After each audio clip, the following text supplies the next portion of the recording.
बच्चों, कैसे हैं आप? मैं आपका बीरू भैया फिर से एक नया दमदार टॉपिक लेकर आया हूं जिसका नाम है the price puzzle what drive the market. इस टॉपिक के बारे में आपके अंदर जितने भी डाउट होंगे वह इस वीडियो के अंदर सारे डाउट क्लियर हो जाएंगे।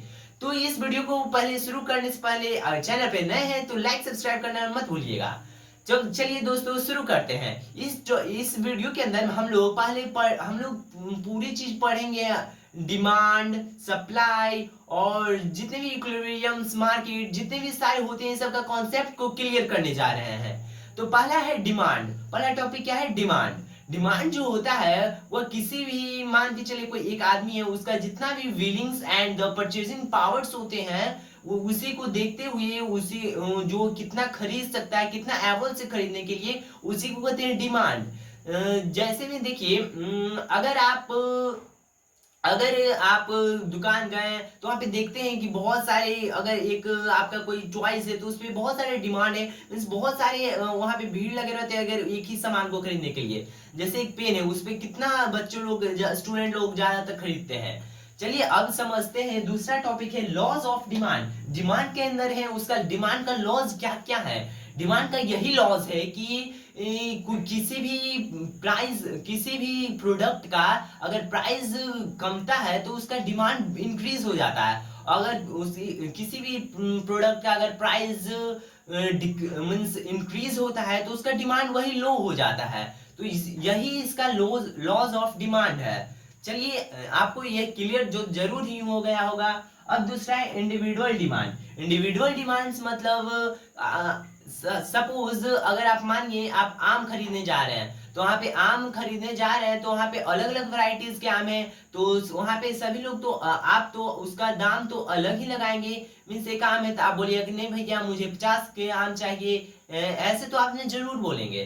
तो उसी को कहते हैं इंडिविजुअल डिमांड्स। और दूसरा तो अब दूसरे हैं जो है मार्केट डिमांड। मार्केट डिमांड मतलब जो पूरी जितने भी मार्केट में जितने भी बायर्स होते हैं वो लोग जितने भी अपना डिमांड देते हैं, मीन्स उसका अपना डिमांड लगाते हैं कि यह प्रोडक्ट का मैं इतना, मीन्स यह 50 रुपया के दे दो या 100 रुपया का दे दो, ऐसे पैक करवाते हैं, उसी को कहते हैं मार्केट डिमांड। चलिए I hope you have clear this topic. चलिए अभी सप्लाई समझेंगे। अब हम लोग पढ़ने जा रहे हैं डिमांड्स का जो अब हम लोग पढ़ने जा रहे हैं other determinants of the goods. इसके अंदर आप सारी चीज आपके क्लियर कर दूंगा। इसमें हम लोग जाने कि डिमांड कैसे, डिमांड का जो मेनली 5 फैक्टर है बढ़ने का, किस तरह के बढ़ते हैं, ये पांचों फैक्टर इस वीडियो के अंदर आपके क्लियर करने वाला हूँ। तो पहला है price related goods. Price related goods में हम जाने कि यह नाम से ही पता चल रहा है प्राइस जो है वह गुड्स के ही रिलेटेड है। और इसमें पहला है सब्स्टिट्यूटेड गुड्स। सब्स्टिट्यूटेड गुड्स में जानेंगे कि अगर कोई भी एक सामान है, अगर जैसे एग्जांपल के तौर पे ले लें, मैंगो है, मैंगो का अगर सीजन अभी अभी गया है तो वहां पे मैंगो का अभी कॉस्ट बहुत ही इंक्रीज होगा। अगर वही देखें कि उसे सस्ता बनाना है तो बनाना का अगर कॉस्ट डिक्रीज है तो उसे हम लोग अगर उसे खरीदते हैं तो वही हो गया सब्स्टिट्यूटेड गुड्स। क्या होगा? Substituted goods. अब समझेंगे कॉम्प्लीमेंट्री गुड्स क्या होते हैं। कॉम्प्लीमेंट्री गुड्स जो होते हैं वह कॉस्ट बाय जो कंज्यूमर्स जो होते हैं ना, वह अपना यूटिलिटी जो अपना किसी भी प्रोडक्ट पे यूटिलिटी अपना खर्च करते हैं उसी को कहते हैं कॉन्टेम्पररी गुड्स। क्या कहते हैं? Contemporary goods. अब दूसरे आगे बढ़ते हैं जिसका नाम है income of consumer. Income of consumer में जानेंगे इस इनकम ऑफ कंज्यूमर, इसमें जो कंज्यूमर जितना भी इनकम मंथली कर रहा है उसमें वह अपने परिवार को अच्छे से पालन पोषण कर लेगा और ऊपर से वह कॉन्फिडेंटली अपना इनकम को एक्सपेंड भी कर सकता है अपने फैमिली के ऊपर, और अपने सारे डिमांड्स को वह अपने सारे डिमांड्स को पूरा भी कर सकता है। और अगला बढ़ते हैं वो है taste and preference of the goods. Taste and preference means यहाँ पे अगर उसका इनकम अच्छा रहेगा तो वह अपना टेस्ट के मुताबिक एंड वह क्या चाहता है उसके हिसाब से वह अपना जीवन जी सकता है। और जिस जीवन जी रहा उस पे उसका जो एफर्ट लग रहा है, विलिंगनेस वह हो रहा है वो खरीदने का सामान, उसी समय वो इजिली कुछ भी अपना टेस्ट का सामान खरीद सकता है अगर उसको कुछ अच्छा लगा तो। और चौथा है सीजनलिटी। सीजनलिटी मतलब जो होता है वह जैसे सीजन बाय सीजन किसी भी चीज का प्राइस इंक्रीज होता है। जैसे हो गए दिवाली के दिन में चॉकलेट्स और पटाखे की प्राइस इंक्रीज हो जाते हैं। और अगला पांचवा है फ्यूचर प्राइस एक्सपेंडिचर्स। इसमें फ्यूचर में कोई किसी भी चीज का प्राइस इंक्रीज होना डिक्रीज होना, इसी को बोलते हैं फ्यूचर एक्सपेंडिचर्स। जैसे मान के चलिए गोल्ड, गोल्ड में भी तो इंक्रीज डिक्रीज होते रहते हैं। अगर इंक्रीज हो गए हैं तो हम डिक्रीज होने का वेट करते हैं, और अगर डिक्रीज हो जाते हैं तो हम लोग खरीद लेते हैं, ना कि इंक्रीज होने का वेट करते हैं। चलिए आई होप और आप सभी को यह वीडियो अच्छा लगा हो, आप सभी को यह समझ में भी आ गया हो। सप्लाई जो होता है वह शॉपकीपर कोई भी कंज्यूमर को पैसा लेकर देता है सामान, उसी को कहते हैं सप्लाई।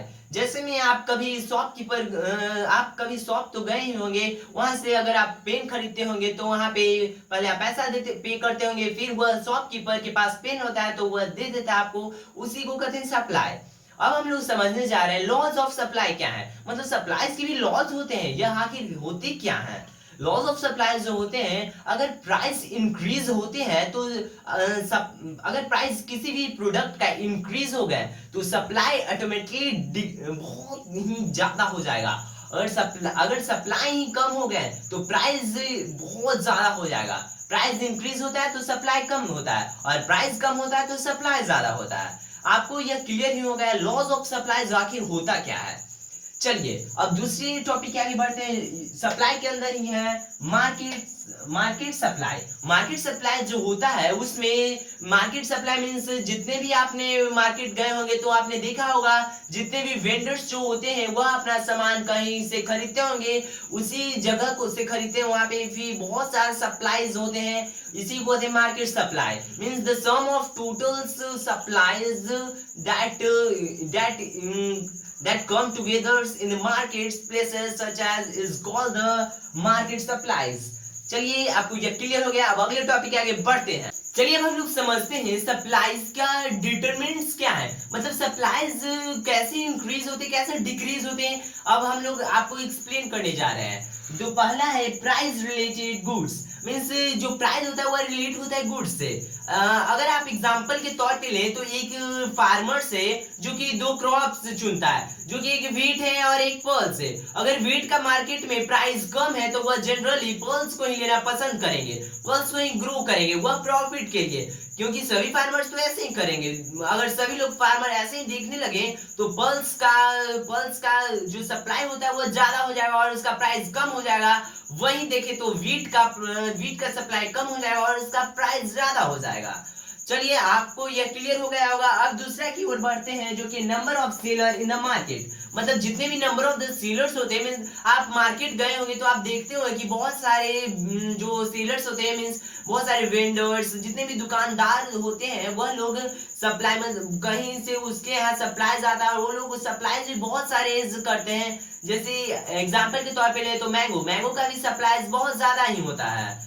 तो वही हो गया दूसरा आपको एक्सप्लेन कर ही दिए हैं, आपको अच्छा समझ में आ ही गया होगा, नहीं आया होगा तो जरूर कमेंट करिएगा।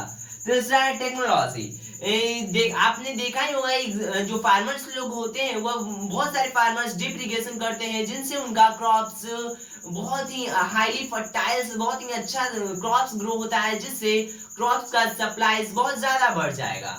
और अगला है फ्यूचर एक्सपेंडिचर्स, मतलब अभी से ही कुछ फार्मर्स जो होते हैं, नहीं तो जितने भी बिजनेसमैन होते हैं वह अपना सामान को स्टॉक में रखते हैं फ्यूचर